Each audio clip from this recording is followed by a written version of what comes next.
Media accounts that I use the most are Facebook, Twitter, Tumblr, and that's about it. I'm not really big on the whole media part of the world, I guess. I use email quite a bit, but other than that, I like to keep it simple and face-to-face, mostly.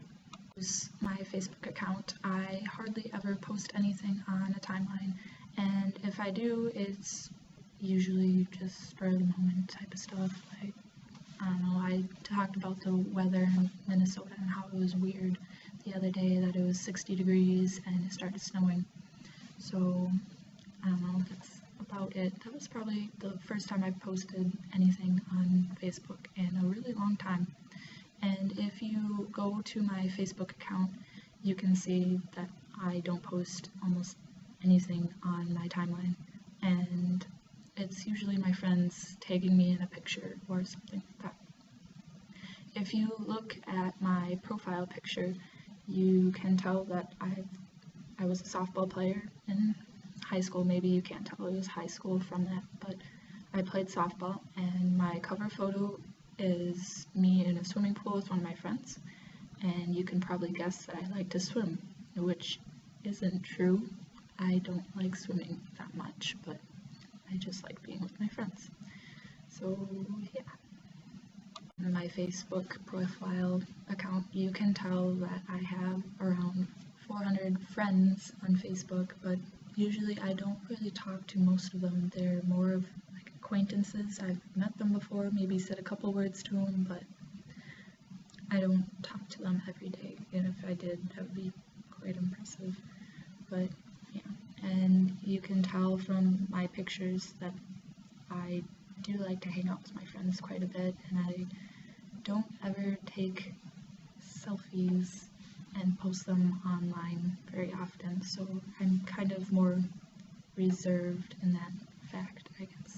My Twitter account, I usually only post things on there when something funny that has happened to me during the day, and then I usually post that on there. But other than that, I don't really say much on Twitter, but I follow other people and I get to see like how their day's going or what they're doing or what they're up to. But most of the time, I keep my thoughts to myself mostly and don't post them online like most kids do nowadays, I guess.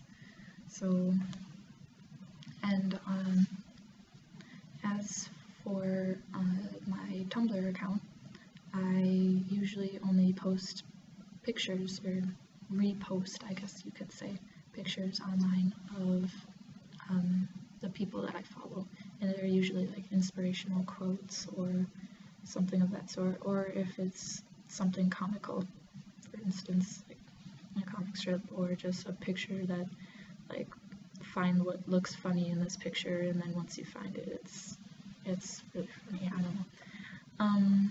And for emails, I use email quite a bit, and I usually only email my professors though, but recently I've been emailing an old high school classmate of mine who doesn't have a smartphone or texts or anything like that, so I email him back and forth to stay in touch.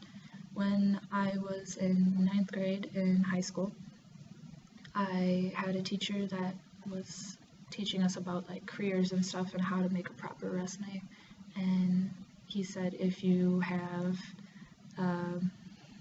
inappropriate email address, you should probably change it. So I have actually 2 different email accounts for my Gmail, and one of them is just my first and last name, and the other one is smiley faces. So even like the name of your email address can like influence people and might not get the job because of it. I know one of my friends had her email address as "there's a party in my bedroom" at gmail.com, so she definitely changed hers, but it was quite interesting. As far as leaving a huge digital footprint, so to speak, I feel that most people would find that I don't really reveal a whole lot about myself online. Like, I don't post as much touchy-feely things as some other people do on Facebook that I've noticed, and I usually keep it straight to just friends and like where I've been and anything like that. But I usually don't even say like my previous employers or anything like that on Facebook, and I have where I live currently and where I go to school, and that's about it for revealing a whole lot of information on